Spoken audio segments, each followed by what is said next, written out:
Roses Red, a Hope Braithwaite mystery.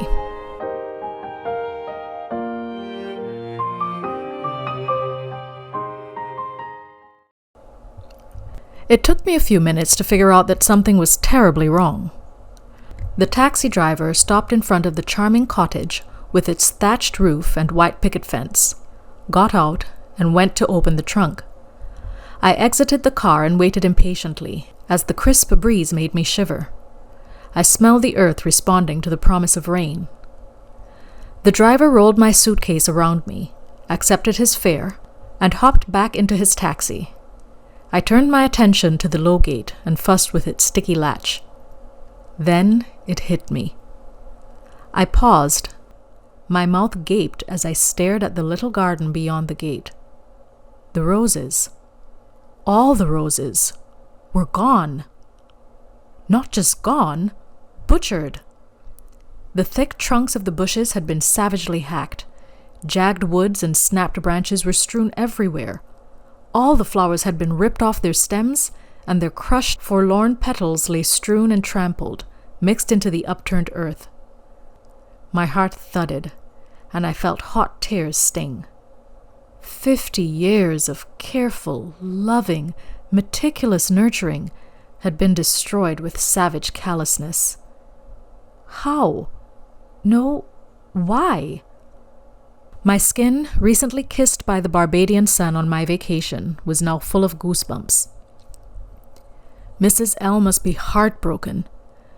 I opened the gate and hurried as quickly as my plump legs would go, up to the front door. I was so flustered I forgot I had my key in my coat pocket. I banged on the pink door. The door opened, and I frowned ferociously at the tall, blonde woman who lounged in the doorway. "Who are you?" I snapped, but I held myself back from pushing past her. "Oh, Hope, it's you. I thought you weren't coming back." Joshua Elm appeared behind the woman and peered at me through his thick glasses. He looked very unhappy to see me, and I glared at him so he knew the feeling was mutual. He looked up at the woman who chewed gum, looking insolent. He timidly tapped her elbow, but she ignored him. "I told your aunt I would be in hospital for a week, and I would be on the first flight out after that," I said between clenched teeth. "It's okay, Giselle. Let her in," Joshua said, and made that nervous titter I hated. "My suitcase is at the gate." I looked at him pointedly. He gave a quick bob of his head and squeezed past the creature in the doorway. I stuck out my hand and pushed the door out of her grasp, and she at last made room for me to come in. My heart sank as I stepped into the living room. Mrs. Elm, a former nurse, was a very neat person who valued order. I had been away for just 2 weeks, and the place looked and smelled bad. Cigarette butts overflowed in ashtrays everywhere. Guinness bottles were piled up in several corners, and the lace tablecloths were soiled. My eagle eyes also noted several missing expensive Royal Doulton figurines. The little TV was blaring out an old episode of Coronation Street. I processed all this as I strode through the living room and went to Mrs. Elm's bedroom door. As I knocked gently, a stirring of disquiet began to knot in the pit of my stomach. It occurred to me that she could not possibly hear me over the roar of the TV, so I slowly opened the door to check on her.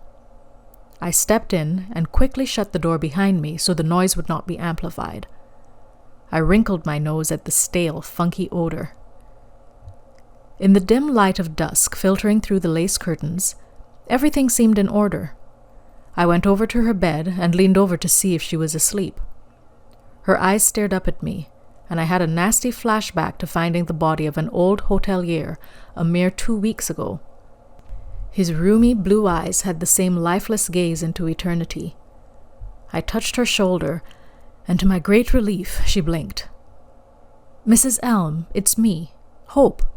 I'm back from my trip," I said gently.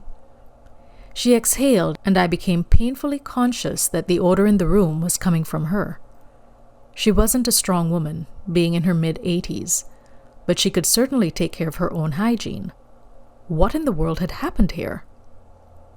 "Hope, they said you weren't coming back." Her voice was faint, and she was having a hard time focusing on me. I glanced at the bedside table and saw her medications had been stacked there. There were a few extra bottles I didn't recognize. Loud, raucous laughter came from the living room. I took her hand in mine and frowned at how cold and shaky hers was. As my eyes adjusted, I saw the flower vase on her bureau was empty. Not exactly empty because the rose stems were there. The rose blooms were not. It was as though the heads of the flowers had been carefully snipped off, leaving the bare stems to sit unadorned. There was a vicious, cold calculation to those thorny stems. I found I could not look away from them. Mrs. Elm usually looked like the grandmother in an Enid Blyton novel. Rosy cheeks, a hairbun of snow-white hair, and sparkling blue-gray eyes. She had a very sharp mind, although her worldview was narrow. She accepted I could be a caregiver and found my daughter's career as a black surgeon a wonder and a marvel. I had given up trying to rid her of her colonial attitudes. She was kind and generous otherwise, and nobody was perfect anyway. "Mrs. Elm, what happened to all your roses?" I asked gently. She winced and closed her eyes. I felt anger rising in me as I saw tears well up from under her lashes. "My James planted them for me when we got married. He knew how much I loved them." Her voice caught in a sob. I knew this story well. She loved to tell anyone visiting Rose Cottage about her beloved James, an ardent gardener and a young, handsome man who had gone off to the war and never returned. James' rose garden was a wonderful, vibrant, and diverse collection of roses. In the summer, tourists came to gawk at the riots of reds, pinks, cream, and yellow, and soak in the rich fragrance. On those days, Mrs. Elm wasn't above taking her little green watering can and making a display of watering the plants as the tourists snapped photos. She made a charming spectacle, an English rose among her blooms. James' love story was those roses, and someone had savagely destroyed it. "Have you had supper?" I asked, swallowing against the lump in my throat. She frowned. "Hope?" she asked. She's disoriented, I thought, dismayed. There was a teacup with cold tea on the bedside table. I picked it up. "I'll be back," I said. I tried to release her hand to get up, but she gripped mine tightly. I saw something flash in her eyes, and for a moment she was herself again. "She wants the cottage." Her voice was a little stronger. I blinked, not understanding at first. "Who?" I asked. But the moment passed and her eyes closed. Her grip on my hand loosened, so I eased hers back under the quilt. I stood for a moment, trying to process what was happening. I left the room and walked through the tiny living room, in front of the TV, and Joshua and his lady friend who were sprawled on the sofa. There was now a blue haze of cigarette smoke that made my throat itch. I went into the kitchen and winced at the piles of dishes. I was more appalled when I realized it was Mrs. Elm's treasured Queen's Jubilee plate set and silverware they had been using. I lifted a few out of the sink to take a closer look. Chips were all over the gold gilt edges. I poured the cold tea from the cup in my hand and frowned. There was a white sediment at the bottom of the cup. "What the France is this?" I sniffed at it and smelled something medicinal. I glanced over my shoulder through the doorway at Joshua. I looked at the white grounds in the cup. Were they sedating her? And if so, what kind of sedative? I had worked in nursing homes for most of my adult life after my husband had taken off. You have to be careful not to mix medications. That had been drummed into me. What if Joshua had just picked some random sleeping pills over the counter and been giving it to her? How would that react with her blood pressure medicines? I turned and stomped into the living room and stood in front of the TV. With my girth, there was no way they could ignore me. "Oi, Hope! You're blocking the telly," Joshua protested. "What is this stuff you're giving your auntie?" I snapped, and thrust the cup out for him to see. He blinked at me with his owl eyes and peered at the woman. I took a good look at her now and was appalled. She looked like those women you see hanging outside of pubs. 40 playing 20 with dyed blonde hair and tight clothing that hid neither her cleavage nor stomach rolls. She was wearing a leopard print mini skirt, fishnet stockings, and red stilettos. She twisted her scarlet lips at me and sneered. "You think it's me you fooling?" I thought, as I noted the crow's feet at the corners of her eyes and the deep grooves in her forehead. I could see how this obnoxious, ridiculous sex kitten display would have bowled over a mild-mannered sheep like Joshua. I had never seen him with a girl in the 7 years I'd been looking after Mrs. Elm. "It's just a sleeping tablet, ain't it? Keeps the old girl quiet," she said, and I blinked in consternation. She might be a mutton done up like lamb, but her voice was as light as a teenage girl. I glared at Joshua, who was staring at her in awe, and what I assumed must be lust. "You get a doctor to say this is okay?" I heard my voice rising as I struggled to keep my anger in check. "It's nothing. Just got it at the pharmacy," she said again. Joshua found his voice at last. "Giselle's been taking real good care of her, makes her meals and takes care of the place. I didn't think you were coming back." His voice trailed off, possibly because my nostrils flared. "So you stroll in a drugstore and pick up some random sleeping pills off a shelf and come and give this to her? Why? Was she getting in the way of your fun with your floozy?" I almost spat out the last word. "Oi! Who's she think she is?" Giselle's face flushed under her heavy powder. Joshua, to my surprise, stood to his feet, all 5'5" of him. He had me by 2 inches, but I outweighed him at least 50 pounds. "Look, Hope, you done a good job with my aunt all these years, but Giselle and I are engaged, you see? So she's going to be mistress around here soon. You better mind your manners." Joshua waved his finger in my face. I said nothing, which seemed to embolden him. "I wasn't even going to have you back. I was going to call the agency and let them know we don't need you. But Giselle said how Auntie June really likes you and would fret if you're not taking care of her. So mind how you talk to her." He nodded his head like he had said all that needed to be said and looked back at her for approval. She smiled. "She wants the cottage." Mrs. Elm's words came back to me with sizzling clarity. "What's happened to the rose garden?" I asked quietly.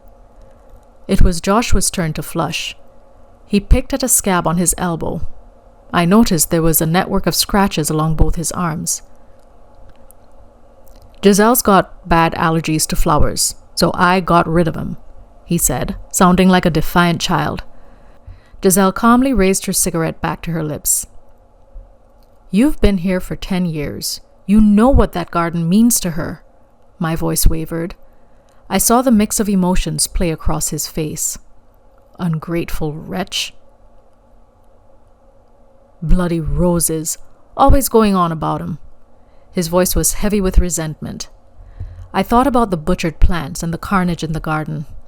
Even if anyone wanted to regrow it, I wasn't sure any of the plants could be saved. Some had even been uprooted. Judging from the scratches on his arm, mild-mannered Joshua had charged those plants with an axe, heedless of the damage he'd caused to himself. I knew he was cowardly and lazy, but I hadn't realized how much he hated his aunt. "You gonna move or what?" Giselle directed her comment at me. I moved. I went back to the kitchen, emptied the half-wet sediment from the cup into a napkin, and put the napkin in my coat pocket.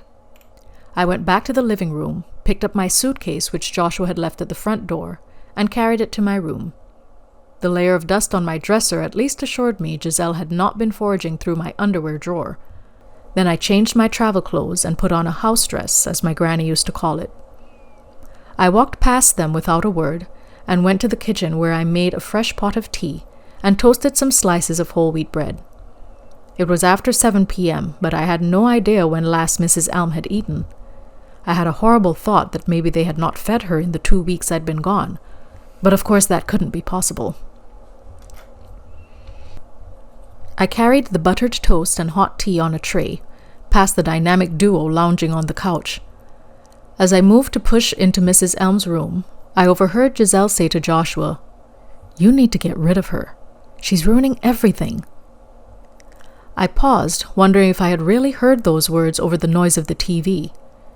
I didn't deign to glance over my shoulder at them, and continued into the room. She took a few sips of tea, but turned away from the toast. I ate hers as well as mine as I pondered what I should do. I definitely would call her doctor tomorrow to come take a look at her. A gust of breeze lifted a corner of the lace curtain. I got up to shut the window and realized the moon was out. It illuminated the house next door, and I was struck with inspiration. I quickly left the house without even my coat in my eagerness, and shivered as I hurriedly walked up the pathway to the neighbors. Mr. Smith was startled to see me at that hour, and even more startled at my request. I explained the matter, and his lips tightened in indignation as he shook his head. He acquiesced, and I dashed back home with my treasure in hand. The two idiots on the couch didn't look up as I came in because they were engaged in a disgusting grapple. As I entered Mrs. Elm's room, she opened her eyes, and I was heartbroken to see the fear in her expression. "Look," I said gently. I showed her the beautiful red rose Mr. Smith had graciously cut from his bush for me. Her face lit up and her eyes shone. I picked up the vase with the empty stems and took them out. I put the rose in it, ignoring the stale water. This was just an emergency stopgap. I could see about restoring her garden in the morning. I put the vase on the bedside table where she could see it. It warmed me to see her smile as she stared at the rose in the dim lamplight. I patted her hand and urged her to rest. My room was right next to hers, so I didn't need to go back into the drawing room, thank goodness. I tossed through the night and even jerked awake at one point when I thought I heard Mrs. Elm's bedroom door open.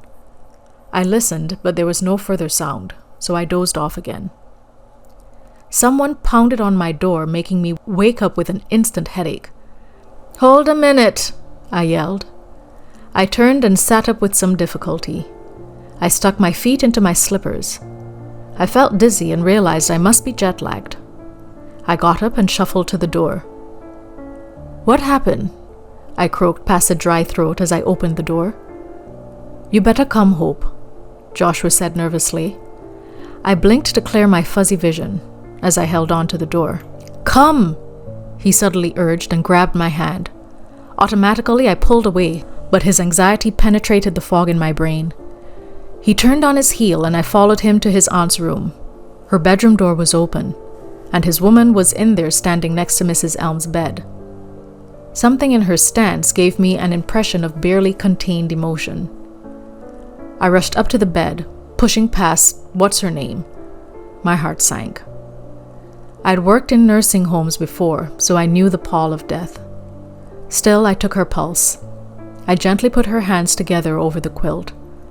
I fussed for a bit, trying to make her look presentable. But really, I was keeping busy because I didn't want to give in to the tears. "I called Dr. Fineworth," Joshua said. I glanced at him. His eyes were wide and he avoided looking at his aunt's body. I looked up at his paramour. Her blush stood out from her pale face like two neon pink spots on a doll's face. I felt a moment's pity for them as they were obviously in shock. "Who found her?"